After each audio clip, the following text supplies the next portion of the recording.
പരിശുദ്ധ പരമ ദിവ്യ കാരുണ്യത്തിന് എന്നേരവും ആരാധനയും സ്തുതിയും പുകഴ്ചയും ഉണ്ടായിരിക്കട്ടെ. വിശുദ്ധ ലൂക്കായുടെ സുവിശേഷം 19-ാം അധ്യായം 48-ാം തിരുവചനം.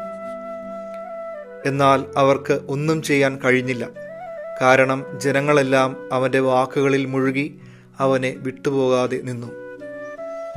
ദേവാലയത്തിൽ പഠിപ്പിച്ചുകൊണ്ടിരുന്ന ഈശോയെ നശിപ്പിക്കുവാൻ തക്കം പാർത്തിരുന്ന നിയമജ്ഞർക്കും പ്രമാണികൾക്കും ഈശോയെ ഒന്നും ചെയ്യാൻ കഴിഞ്ഞില്ല.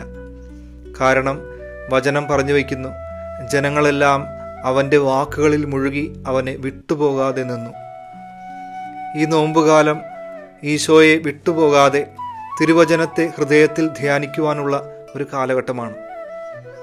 ഈശോയെ വിട്ടുപോകുവാൻ ഈ ലോകം നമ്മുടെ മുമ്പിൽ പല പ്രലോഭനങ്ങളും തുറന്നു വയ്ക്കുമ്പോഴും, നമ്മുടെ കണ്ണുകളെ സാത്താൻ ഇരുട്ടിലേക്ക് ആകർഷിക്കുമ്പോഴും, ഈശോയോട് ചേർന്ന് നിൽക്കുന്നവർക്കാണ് സ്വർഗരാജ്യം അവകാശമായി ലഭിക്കുക.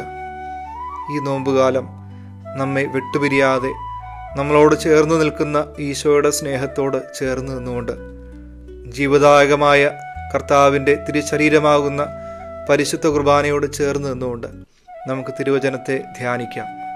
അവിടുത്തെ വചനമാണ് നമ്മളെ വിശുദ്ധീകരിക്കുക. ആ വചനത്തോട് നമ്മുടെ ഹൃദയത്തെ, ജീവിതത്തെ ചേർത്ത് വയ്ക്കാം, കുടുംബത്തെ ചേർത്ത് വയ്ക്കാം, നമ്മുടെ നിയോഗങ്ങളെ, പ്രാർത്ഥനകളെ ചേർത്ത് വയ്ക്കാം.